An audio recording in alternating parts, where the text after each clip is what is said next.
Berharap segera ada penanganan sehingga banjir ini yang sudah berhari berpekan-pekan ini bisa surut begitu ya, Ren? Iya, dan harapannya juga warga kembali sehat begitu, tidak sakit karena terlalu lama berada di lokasi pengungsian. Sementara itu bagi warga ibu kota, tahukah Anda bahwa Jakarta terancam tenggelam? Data riset peneliti Godesi Institut Teknologi Bandung mencatat permukaan tanah di Jakarta turun 2,5 cm setiap tahunnya. Nah, ini salah satu faktor terbesarnya adalah penggunaan air tanah yang berlebihan di Jakarta. Ada apa gerangan dengan air di Jakarta? Berikut liputannya. Pemerintah pusat menghimbau kepada pemerintah Provinsi DKI Jakarta untuk serius melarang penggunaan air tanah secara masif. Dikarenakan ini menjadi salah satu penyebab terbesar menurunnya permukaan tanah yang bisa menyebabkan Jakarta tenggelam. Wow.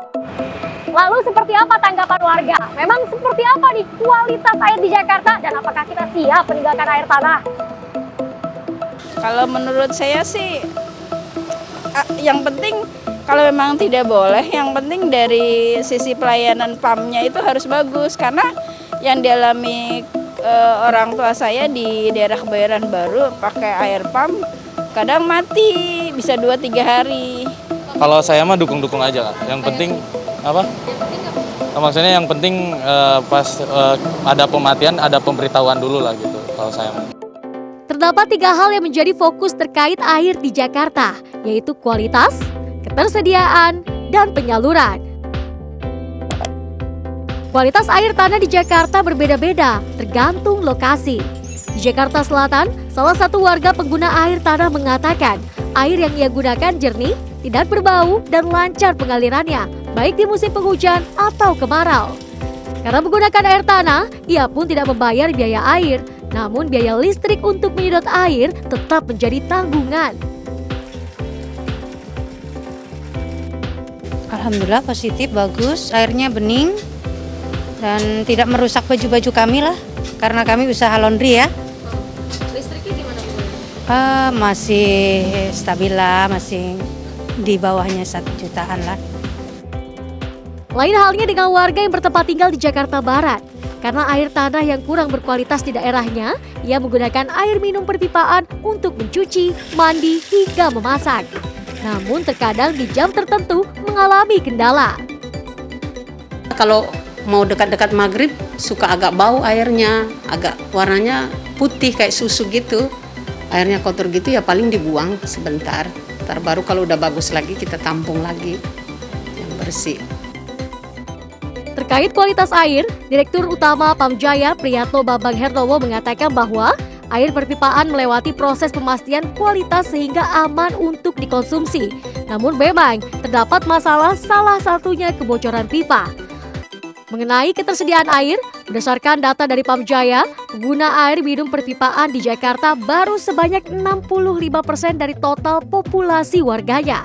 Berarti sekitar 35% warga masih menggunakan air tanah. Target ketersediaan 100% air minum perpipaan di DKI Jakarta rencananya akan tercapai di tahun 2030. Yang pertama adalah kita menambah air yang masuk ke Jakarta, baik itu berupa air baku, artinya kita olah kemudian kita distribusikan. Yang kedua adalah air curah yang sudah berupa air minum dan kita distribusikan. Itu harus menambah di Jakarta, kami hitung kurang lebih 11.000 sampai 13.000 liter per detik untuk bisa memenuhi 100% layanan. Terkait kendala lainnya, penyaluran air ke pemukiman juga harus jadi perhatian. Di Jakarta ini kan ada hampir sepertiga wilayahnya atau lebih kurang 25.000 sampai 30.000 hektar itu adalah kawasan kumuh. Gimana coba bangun pipa ke kawasan-kawasan yang padat itu? Mau nembus tembok-tembok rumah. Maka disitulah banyak kendala-kendala mengapa untuk sektor-sektor perumahan dan permukiman itu persoalan air itu adalah persoalan besar. Permasalahan air di Jakarta sangatlah kompleks. Sebagai warga Jakarta, langkah terkecil yang bisa diambil adalah tidak menggunakan air secara berlebihan. Ya, memang saat ini penggunaan air tanah di DKI Jakarta masih diperbolehkan untuk rumah tangga, penelitian, rumah ibadah karena memang penyediaannya belum 100% nih. Tetapi untuk komersial ini dilarang ya, harus menggunakan air pipaan. Kalaupun ingin menggunakan air tanah, ini harus ada izin mekanisme perpajakan air tanah sesuai dengan Perda nomor 10 tahun 98. Memang kompleksnya air di DKI Jakarta ini luar biasa. Prediksi Jakarta tenggelam di tahun 2050 sudah di depan mata. Maka solusi tersebut harus dilakukan bersama. Tim CNN Indonesia, Jakarta.